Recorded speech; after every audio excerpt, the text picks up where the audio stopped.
पहली पुतली रत्न मंजरी कहानी सुनाकर वापस सिंहासन में समा गई। तब राजा भोज फिर से सिंहासन पर बैठने के लिए आगे बढ़ा। यह देखकर फिर से 32 पुतलियां खिलखिलाकर हंस पड़ी और दूसरी पुतली चित्रलेखा आगे आई और बोली, रुकिए राजा भोज, इस महान सिंहासन पर बैठने से पहले आप यह तो जान लीजिए कि आप इस सिंहासन पर बैठने योग्य हैं या नहीं। जैसा कि आप जानते हैं कि यह सिंहासन महान राजा विक्रमादित्य का है। अगर आपके अंदर भी राजा विक्रमादित्य के जैसे गुण हैं तो आप भी इस सिंहासन पर बैठ सकते हैं। दूसरी पुतली चित्रलेखा की बात सुनकर राजा भोज बोले, ऐसे क्या गुण थे राजा विक्रमादित्य के अंदर जो मुझ में नहीं है? तब पुतली चित्रलेखा बोली, यह जानने के लिए आपको यह कहानी सुननी होगी। दूसरी पुतली चित्रलेखा ने कहानी सुनाना प्रारंभ की। एक दिन महान और पराक्रमी राजा विक्रमादित्य शिकार करते करते एक ऊंचे पहाड़ पर पहुंच गए। वहां उन्होंने एक साधु को गहरी तपस्या में लीन देखा। राजा ने सोचा कि उनकी तपस्या में कोई बाधा न पड़े, इसलिए उन्होंने दूर से ही श्रद्धा से प्रणाम किया और वापस लौटने लगे। तभी साधु ने उन्हें आवाज देकर बुलाया। राजा उनके पास पहुंचे तो साधु उनकी विनम्रता और भक्ति से प्रसन्न हो गए। उन्होंने राजा को एक अद्भुत फल देते हुए कहा, जो भी इस फल को खाएगा उसे तेजस्वी और यशस्वी पुत्र की प्राप्ति होगी। राजा वह फल लेकर लौट रहे थे कि रास्ते में उन्हें एक दुखी स्त्री दिखाई दी। वह तेजी से दौड़ती हुई एक कुएं की ओर जा रही थी। राजा ने तुरंत उसे रोक लिया और कारण पूछा। स्त्री रोते हुए बोली कि उसकी कई बेटियां हैं लेकिन पुत्र नहीं है। इसी कारण उसका पति उसे ताना देता है और मारता पीटता है। दुखी होकर वो अपनी जान देने जा रही थी। राजा विक्रमादित्य का हृदय करुणा से भर उठा। उन्होंने वह चमत्कारी फल उस स्त्री को दे दिया और कहा कि अगर उसका पति यह फल खाएगा तो उसे पुत्र अवश्य होगा। कुछ दिन बाद एक ब्राह्मण राजा के पास आया और वही फल उन्हें भेंट कर गया। यह देखकर राजा आश्चर्यचकित रह गए और उन्हें संदेह हुआ कि उस स्त्री ने उनके विश्वास को तोड़ा है। राजा ने वह फल अपनी रानी को दे दिया, लेकिन रानी का चरित्र भी ठीक नहीं था। वह नगर के कोतवाल से प्रेम करती थी। रानी ने वह फल कोतवाल को दे दिया। कोतवाल ने भी वह फल अपनी प्रिय वेश्या को दे दिया। वेश्या ने जब उस फल के बारे में सोचा तो उसने समझा कि चाहे उसका पुत्र कितना भी महान क्यों न हो, उसे समाज में सम्मान नहीं मिलेगा। इसलिए उसने निश्चय किया कि इस फल का सही अधिकारी राजा विक्रमादित्य ही है। वह फल लेकर वह राजा के पास पहुंची और उन्हें भेंट कर दिया। फल को देखकर राजा को सच्चाई का पता चल गया। उन्होंने जांच करवाई और रानी तथा कोतवाल के अवैध संबंधों का भेद खुल गया। यह जानकर राजा बहुत दुखी हुए और उन्होंने राज्य छोड़कर वन में जाकर कठोर तपस्या शुरू कर दी। राजा की अनुपस्थिति में देवराज इंद्र ने एक शक्तिशाली देव को राज्य की रक्षा के लिए भेज दिया। वह देव पूरी निष्ठा से राज्य की रक्षा करने लगा। कुछ समय बाद राजा को अपनी प्रजा की याद आई और वे वापस लौटे। जब वे राज्य में प्रवेश करने लगे तो उस देव ने उन्हें रोक लिया। दोनों के बीच भयंकर युद्ध हुआ और अंत में राजा विजयी हुए।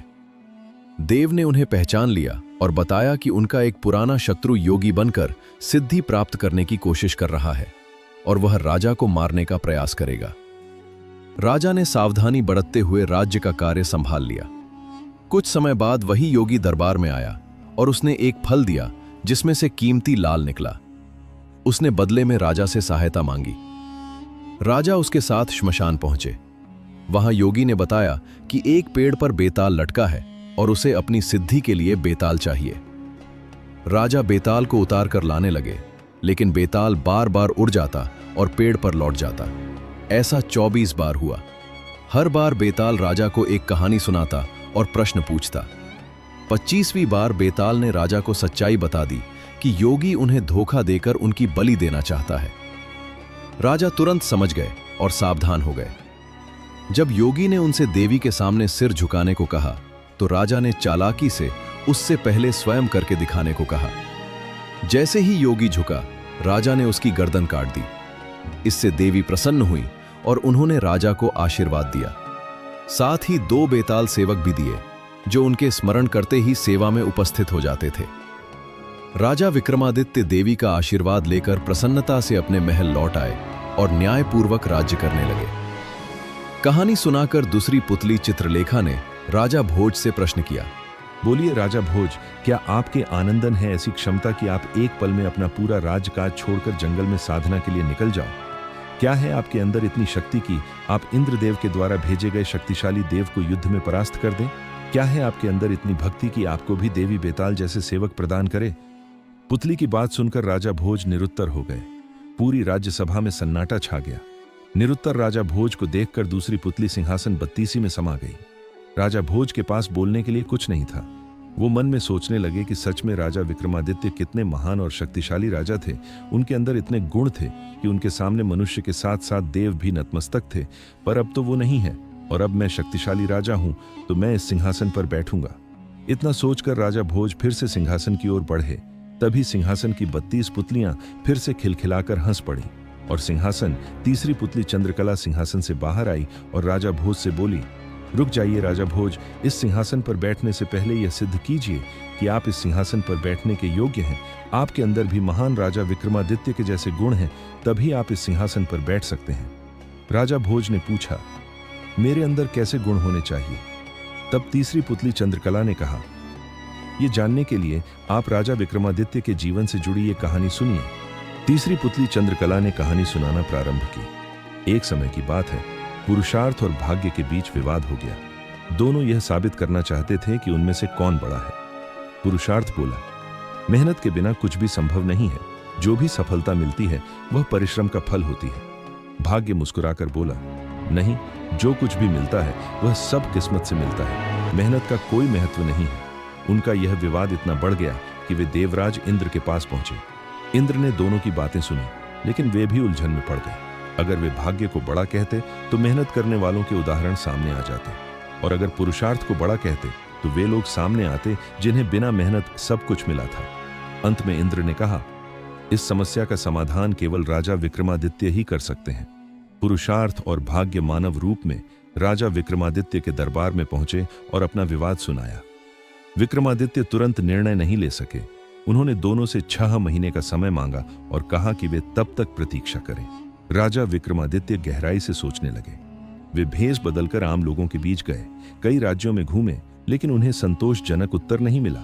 अंत में उन्होंने एक व्यापारी के यहाँ नौकरी कर ली। उन्होंने कहा, जो काम कोई नहीं कर सकता वह मैं कर सकता हूँ।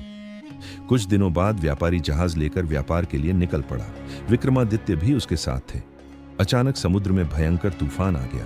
किसी तरह जहाज एक टापू के पास रुका। तूफान के बाद जब लंगर उठाने की कोशिश की गई तो कोई भी उसे नहीं उठा सका। तब व्यापारी को विक्रम की बात याद आई। विक्रमादित्य ने आसानी से लंगर उठा लिया, लेकिन जैसे ही लंगर उठा, जहाज तेजी से आगे बढ़ गया और विक्रम टापू पर ही रह गए। विक्रमादित्य उस टापू पर घूमने लगे। उन्हें एक नगर मिला जहां लिखा था कि उस राज्य की राजकुमारी का विवाह विक्रमादित्य से होगा। जब वे महल पहुंचे तो यह बात सच साबित हुई। राजकुमारी उनसे मिलकर बहुत प्रसन्न हुई और दोनों का विवाह हो गया। कुछ समय बाद विक्रमादित्य अपनी पत्नी के साथ अपने राज्य लौटने लगे। रास्ते में एक सन्यासी मिले। उन्होंने विक्रम को एक माला और एक छड़ी दी। माला पहनने से व्यक्ति अदृश्य हो सकता था और हर कार्य सिद्ध होता था। छड़ी से सोने से पहले कोई भी आभूषण मांगा जा सकता था। राज्य के पास पहुंचकर विक्रमादित्य एक उद्यान में रुके। वहां उनकी मुलाकात एक गरीब ब्राह्मण और एक भाट कवि से हुई, जो बहुत समय से उद्यान की देखभाल कर रहे थे। उनकी हालत देखकर विक्रम का हृदय पिघल गया। उन्होंने माला भाट को और छड़ी ब्राह्मण को दे दी। दोनों बहुत खुश हुए और विक्रम की प्रशंसा करते हुए चले गए। 6 महीने पूरे होने पर पुरुषार्थ और भाग्य फिर विक्रम के पास आए। तब विक्रमादित्य ने कहा, तुम दोनों में से कोई भी अकेले बड़ा नहीं है। भाग्य और पुरुषार्थ एक दूसरे के पूरक हैं। उन्होंने उदाहरण देते हुए कहा, माला और छड़ी उन्हें भाग्य से मिली थीं, लेकिन ब्राह्मण और भाट को वे चीजें पुरुषार्थ से प्राप्त हुईं। इस प्रकार दोनों का महत्व समान है। दोनों राजा विक्रमादित्य के बात से संतुष्ट हुए और धन्यवाद देकर चले गए। तीसरी पुतली चंद्रकला ने कहानी सुनाकर राजा भोज से पूछा, बताइए राजा भोज, क्या आपके अंदर है इतनी बुद्धिमानी की देवता आपके पास अपनी समस्या सुलझाने के लिए भेजे? क्या आपके अंदर है इतनी दानशीलता कि मिली हुई अमूल्य चीजों को एक क्षण दान कर दे? राजा भोज के मुख से कोई उत्तर नहीं निकला। वो चुपचाप खड़े रह गए। राज्यसभा के भी सभी लोग चुपचाप बस देख रहे थे। यह देख तीसरी पुतली चंद्रकला भी सिंहासन में समा गई। राजा भोज राजा विक्रमादित्य के अद्भुत व्यक्तित्व के बारे में सोचने लगे। फिर उन्होंने सोचा कि भले ही वो महान राजा थे और ये सिंहासन उनका था, पर अब वो इस पृथ्वी पर नहीं है, तो मैं इस सिंहासन पर क्यों न बैठूं। यह सोच रहा भोज सिंहासन बत्तीसी की ओर बढ़े, तभी सिंहासन की 32 पुतलियां फिर से खिलखिलाकर हंस पड़ी और चौथी पुतली कामकंडला सामने आई और राजा भोज से बोली, रुक जाइए। राजा भोज, इस सिंहासन पर कोई आम मनुष्य नहीं बैठ सकता। यह सिंहासन महान राजा विक्रमादित्य का है। अगर आपके अंदर राजा विक्रमादित्य के जैसे गुण एवं सामर्थ्य हैं, तभी आप इस सिंहासन पर विराजमान हो सकते हैं। राजा भोज ने पूछा, कैसे गुण और सामर्थ्य? तब चौथी पुतली ने कहा, यह जानने के लिए आप यह कहानी सुनिए। चौथी पुतली कामकंडला ने अपनी कथा सुनना प्रारंभ की। एक दिन महान और न्यायप्रिय राजा विक्रमादित्य अपने दरबार में बैठे प्रजा को संबोधित कर रहे थे। तभी एक सेवक ने आकर सूचना दी कि एक ब्राह्मण उनसे मिलना चाहता है। राजा ने तुरंत उसे अंदर बुलाने का आदेश दिया। कुछ ही क्षणों में एक साधारण वेशधारी ब्राह्मण दरबार में उपस्थित हुआ। उसका चेहरा शांत था, लेकिन उसकी आंखों में एक रहस्य छिपा था। राजा ने विनम्रता से उसके आने का कारण पूछा। ब्राह्मण बोला, राजन, मैं आपसे दान लेने नहीं बल्कि एक अद्भुत रहस्य बताने आया हूं। उसने आगे बताया, मानसरोवर नामक सरोवर में हर दिन सूर्योदय के समय जल से एक दिव्य खंभा प्रकट होता है। जैसे जैसे सूर्य ऊपर चढ़ता है, वह खंभा भी ऊंचा होता जाता है और दोपहर तक सूर्य को स्पर्श कर लेता है। फिर सूर्य के ढलने के साथ वह खंभा छोटा होता जाता है और अंत में सूर्यास्त के समय जल में विलीन हो जाता है। राजा यह सुनकर चकित रह गए। उन्होंने सोचा कि इस बात का उद्देश्य क्या है। तब ब्राह्मण मुस्कुराया और बोला, मैं वास्तव में देवराज इंद्र का दूत हूं। सूर्यदेव को घमंड है कि समुद्र को छोड़कर कोई भी उनकी गर्मी सहन नहीं कर सकता, परंतु देवराज इंद्र का विश्वास है कि पृथ्वी पर एक ऐसा वीर है जो यह कर सकता है, और वह आप हैं। यह सुनकर राजा विक्रमादित्य का हृदय गर्व और उत्साह से भर गया। उन्होंने निश्चय किया कि चाहे प्राण ही क्यों न चले जाएं, वे इस चुनौती को स्वीकार करेंगे और देवराज के विश्वास को सत्य सिद्ध करेंगे। अगले दिन भोर होते ही राजा अपने राज्य को छोड़कर निकल पड़े। एकांत स्थान पर पहुंचकर उन्होंने मां काली द्वारा दिए गए 2 बेतालों का स्मरण किया। तुरंत ही दोनों बेताल उनके सामने प्रकट हो गए। राजा ने उन्हें सारी बात बताई। बेताल उन्हें लेकर तुरंत मानसरोवर पहुंच गए। रात उन्होंने वहीं बिताई।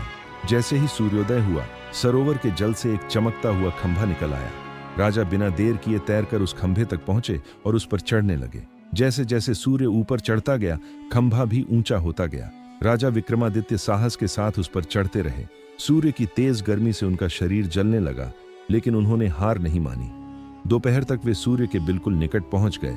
उस समय उनकी देह पूरी तरह जलकर राख हो चुकी थी, पर उनका साहस अडिग था।